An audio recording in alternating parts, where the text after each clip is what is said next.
This photograph was taken in 1871 at Danvers State Hospital. In Massachusetts, the child you see here is Catherine Doyle, just 9 years old. But look closely at the image. Look into her eyes. Notice how stiff her posture is, how the expression on her face feels wrong for someone so young. Catherine Doyle challenged everything doctors of the Victorian era believed about the human mind. Her case is still unexplained even today, more than 150 years later. The photograph you are seeing captured one of the most unsettling and haunting medical mysteries of the 19th century. What happened to Catherine Doyle cannot be explained by modern medicine. It cannot be explained by psychology, and perhaps it may never be fully understood, but the story you are about to hear goes far beyond a normal medical case. It is a story that pushes against the limits of what we believe is real. To truly understand Catherine Doyle's case, we must go back to the world of 1871. America was still healing from the deep wounds of the Civil War, which had ended only 6 years earlier. Boston was changing rapidly, filled with Irish immigrants escaping hunger and hardship in their homeland, searching for a better life in the New World. At that time, psychiatric medicine was in its earliest and most brutal stage. Asylums were dark, isolated places where people labeled as mentally disturbed were hidden away from society. There was no real understanding of mental illness, psychological conditions, or child development. Anything that did not fit social rules was locked up and forgotten. Danvers State Hospital, where Catherine would spend the last years of her life, was one of these grim institutions. Built on land that once held Salem farms, it carried not only the stigma of early medicine, but also the dark shadows of American history itself. The corridors of that place had witnessed treatments that today would be called torture, long cold baths, extreme physical restraint, sensory isolation, and questionable medical experiments. It was within this oppressive and limited scientific environment that Catherine Doyle became one of the most recorded and disturbing cases in 19th century psychiatry. It is important to understand that the doctors of that era, even when well-meaning, simply lacked the knowledge and tools to understand what they were seeing. Catherine Doyle was born on March 15, 1862, in the heart of Boston. She was the daughter of Patrick and Mary Doyle, Irish immigrants who had come to America hoping for a better future. Patrick worked as a longshoreman at Boston's busy port, loading and unloading ships from around the world. Mary worked as a domestic helper in some of Beacon Hill's finest homes, cleaning and cooking for wealthy families. The Doyle family lived in a small 2-room apartment in the North End, a mostly Irish neighborhood where life was difficult. But the community was close, united by Catholic faith and shared immigrant struggles. Catherine grew up surrounded by the sound of Irish spoken by older neighbors, the smell of fresh bread from local bakeries, and folk tales her grandmother told about old Ireland. According to family records and church documents, Catherine was a completely normal child during her first 7 years. She was playful, curious, and intelligent for her age, but nothing unusual for a girl of her background and time. She played with rag dolls her mother made, helped with simple chores, and attended Sunday Mass at St. Leonard's Church, where she learned basic prayers in Latin. Her teachers described her as a good student, though not exceptionally gifted. She learned to read and write at a normal pace, enjoyed Bible stories, and got along well with other children. There was nothing in her behavior or personality that hinted at what was about to happen. In later interviews with doctors, Mary Doyle always said that Catherine was her sweet girl, a loving child who liked helping in the kitchen and worried when her father came home late. Patrick described his daughter as the light of their home, bringing joy and normalcy to a life shaped by poverty. Then, in September 1869, everything changed suddenly and violently. To this day, doctors and researchers still argue about what truly happened to Catherine Doyle during that month. On the morning of September 14, 1869, a Tuesday Mary would remember forever as the day she lost her daughter. Catherine woke up different, not physically. She looked the same freckled face, curly brown hair, and small body of a 7-year-old, but something deep inside her had changed overnight. The first signs were small. She woke later than usual, unusual for a child who always rose early. When she came down for breakfast, her movements were slow and deliberate. as if every step was carefully planned. More disturbing was that she did not greet her parents as she always had. Instead, she sat at the table and stared at them with an expression Mary later described as empty, yet strangely ancient. When Mary asked if she felt unwell, Catherine answered, but her voice was different. It was rougher, more mature, as if it belonged to someone much older. In the weeks that followed, Catherine's transformation could no longer be ignored. She began showing knowledge that a child of her age and background could not possibly have. During meals, she made calm comments about historical events with shocking accuracy. She spoke about the American Revolutionary War as if she had lived through it, mentioning specific battles not taught in her school. Even more unsettling, Catherine showed deep knowledge of ancient Greek philosophy. She quoted Aristotle and Plato not like a child repeating words, but like someone who truly understood their meaning. When Patrick asked where she learned these things, Catherine smiled, a smile that slowly frightened her parents, and said she had always known them. Her religious knowledge also expanded in ways that made no sense. She recited long passages from the Bible in Latin, not just simple prayers, but rare sections of the Old Testament that even priests often needed books to recall. When Father O'Brien from St. Leonard's Church tested her, he was stunned to find that Catherine could discuss complex theology with the depth of an advanced seminarian. Most disturbing was her knowledge about people. She knew personal secrets about neighbors and family friends, details no one had told her. She spoke casually about marriages in trouble, hidden depths, and private sins that were supposed to be unknown.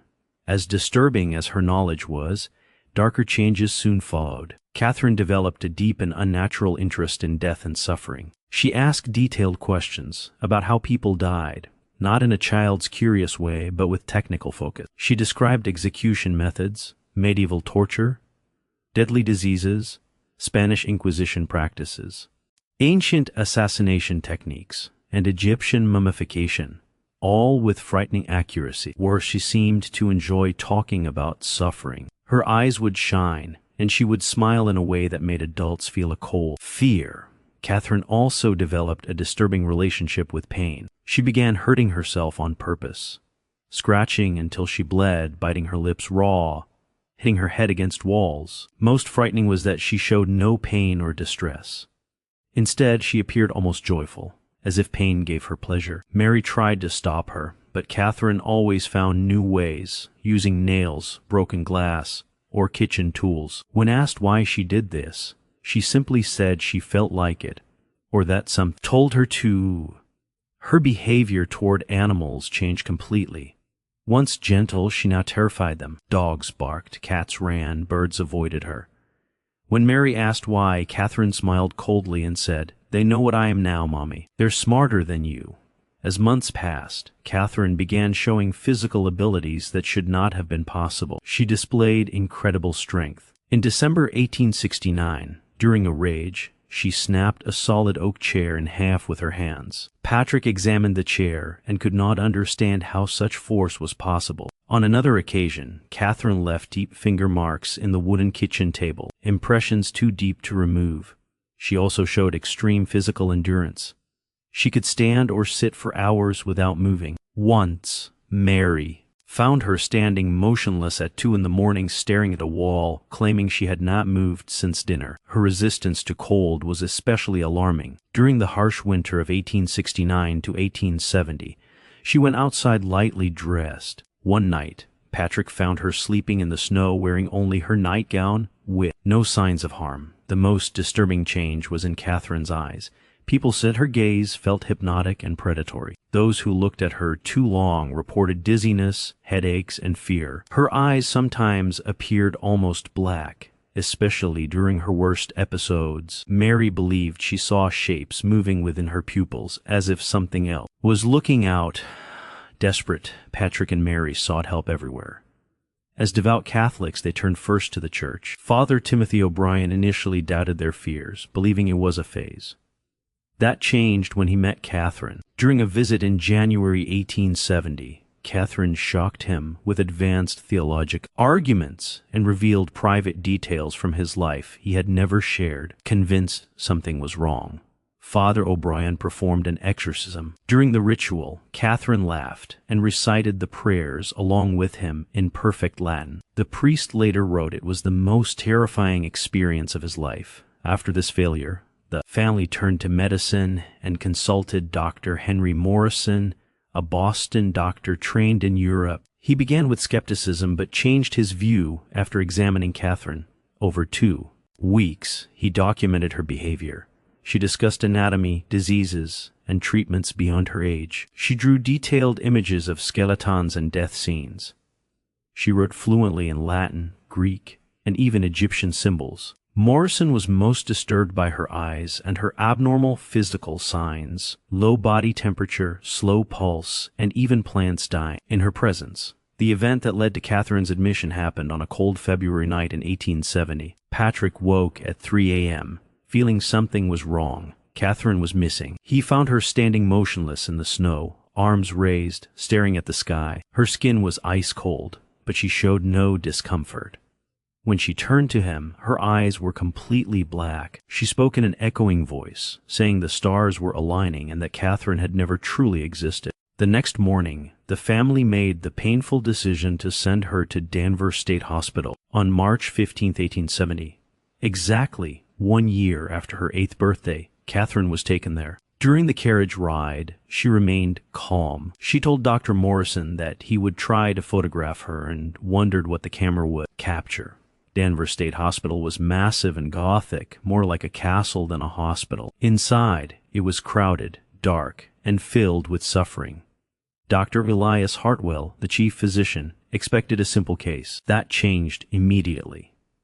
Catherine calmly revealed details about dead patients and Hartwell's own private life. When he asked how she knew, she smiled and said she had her ways of knowing things about interesting people. At first, Catherine was placed in the hospital's pediatric ward, a small section that housed around 20 children suffering from different mental disorders. The ward was overseen by Sister Margaret O'Connell, an Irish nun who had worked with troubled children for more than 15 years and believed she was well prepared to handle even the most difficult cases. Catherine's presence in the ward soon became a serious problem, but not for the reason the medical staff expected. Catherine was not violent toward the other children. She did not cause loud disturbances and generally followed the basic rules of the institution. The problem was far more subtle and, in many ways, far more frightening. Catherine seemed to have a strange and unexplainable influence over the other children. Within just 1 week of her arrival, 3 children who had previously been considered relatively stable began showing new and disturbing behaviors. They stopped joining normal play activities, stopped answering staff questions properly, and spent long hours sitting silently, staring at fixed points on the walls as if they were seeing something invisible to adults. One of these children was a 6-year-old girl named Emma Sullivan. Emma had been admitted because of severe night terrors after her parents died in a carriage accident. After Catherine arrived, Emma began speaking constantly about a shadowy figure she claimed was Ace present in the ward. She described this figure in great detail, a very tall woman dressed entirely in black, with long dark hair that moved even when there was no wind, and eyes she described as dark holes where light should exist. What was most disturbing was that every child who began showing these strange behaviors described the exact same figure, the same height, the same clothing, the same details, as if they were all seeing the very same thing. Sister Margaret first tried to explain these visions as shared hysteria or overly active imagination, but her concern grew when she noticed that these children also began showing knowledge they should not have had. They spoke about events from Catherine's life before her arrival, mentioned conversations she had with her parents, and even described rooms inside the Doyle family home in Boston, places none of them had ever visited. A 9-year-old boy named Timothy Chen, the son of Chinese immigrants, had been admitted because he rarely spoke at all. Suddenly, Timothy began talking freely about Catherine's childhood in Ireland, including stories about relatives who had died before Catherine was even born. No one could understand how Timothy could possibly know such private details about an Irish-American family. The situation became even more alarming when the children began acting in coordinated ways as if following silent instruction. They walked through the corridors in strange patterns, set in precise geometric shapes during meals, and sometimes spoke together in unison, reciting words and languages none of them had ever studied. Dr. Hartwell observed these developments with growing fear. He began to believe that Catherine was somehow influencing the other children through means he could not understand or measure. After 6 weeks of close observation, he made the difficult decision to move Catherine to an individual room in the isolation section. This decision was not because she was violent, but because of her unexplained influence and the need to study her in a more controlled setting. Catherine's isolation room was on the 3rd floor of the East Wing, far from the main hospital areas. It was a bare space, about 3 by 4 meters, containing only an iron bed with a thin mattress, a small wooden table, a plain chair, and a metal bucket. A single small window with iron bars allowed very little daylight. This move marked the beginning of a more intense period of observation and experimentation. Dr. Hartwell was determined to understand Catherine's condition and record it in a way that could expand medical knowledge. Daily sessions with Catherine soon became deeply unsettling. Instead of answering questions like a normal patient, Catherine often controlled the conversation, turning it toward topics that made Hartwell uncomfortable. She asked sharp questions about his personal life, his fears, his motivations, and his insecurities. She showed a disturbing ability to detect psychological weaknesses and use them precisely. During one session in May 1870, Catherine confronted Hartwell about a tragic event from his childhood, the accidental drowning of a girl named Sarah Mitchell when they were both 12. She described the event in exact detail, including the weather, the words spoken, and the guilt Hartwell had carried for decades. What disturbed him most was not just her knowledge, but how she used it to unsettle him. She made him question his sanity as well as his professional judgment. Hartwell also documented other strange effects connected to Catherine. Her room was always colder than the rest of the hospital by 4 to 6 degrees Celsius, even when the heating worked properly. Plants placed near her window died within days. Nurses who worked near her room reported headaches, nausea, and vivid nightmares. 2 guards asked to be transferred after reporting constant feelings of being watched. During the summer and fall of 1870, Hartwell began a series of experimental tests that went far beyond normal practice. He tested her memory, language skills, logic, and knowledge using material meant for educated adults. Catherine passed every test with ease. She recognized people in photographs she had never seen and explained details about their lives accurately. In one test, she identified a man who had died 10 years earlier, naming him, explaining his death, and describing his habits. Every detail proved correct. Catherine also began predicting future events.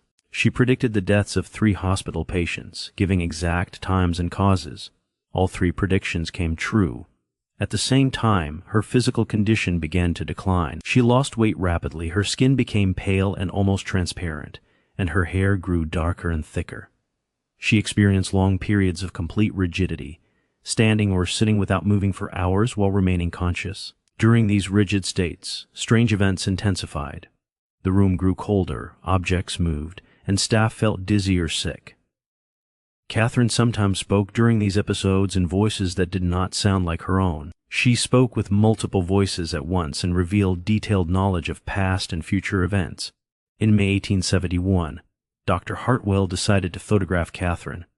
He hoped the camera might capture her true appearance. Medical photography was still new, but Hartwell believed it could offer objective evidence. He contacted James Thornton, a medical photographer experienced with psychiatric patients. The session was scheduled for June 15, 1871. When Thornton arrived, he noticed the light in Catherine's room felt wrong, as if it bent around her. Catherine sat still, watching him set up, seeming to understand the process without instruction. When she finally looked into the camera, Thornton felt a sudden chill and the sense that he was photographing something far more than a child. When the photograph developed, both men were shocked. Catherine appeared as expected, yet our eyes seemed impossibly deep, following the viewer from any angle. Strange shadows appeared in the image, shapes that should not have been there. Control photographs taken later showed no such effects. The photograph sparked intense debate among doctors. Some blamed technical errors. Others proposed rare neurological conditions. Specialists across America and Europe examined the image and could not explain it. After the session, Catherine's condition worsened quickly. Her rigid states lasted days. Objects flew across her room. Staff reported voices and shadows. In August 1871, Sister Margaret requested a transfer, writing that whatever was happening to Catherine was spreading. Catherine's body wasted away. In September, she entered a final rigid state that lasted 6 weeks. She did not eat or drink, yet remained alive. Catherine Doyle died on November 2, 1871, at 9 years old. Her death was calm. At that moment, the room temperature returned to normal. An autopsy revealed no cause of death.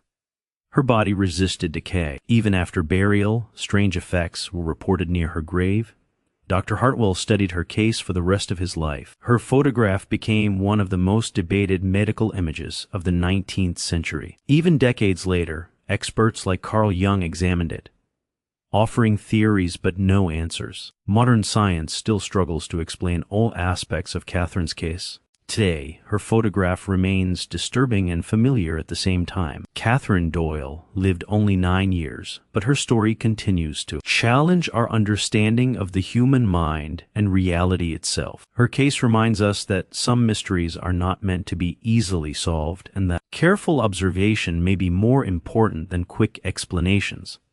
If Catherine, a story fascinated you and you want to explore more historical medical mystery, disturbing photographs, and unexplained cases, subscribe to the channel. Many more stories like this are waiting in the archives. Turn on notifications so you don't miss the next macabre story.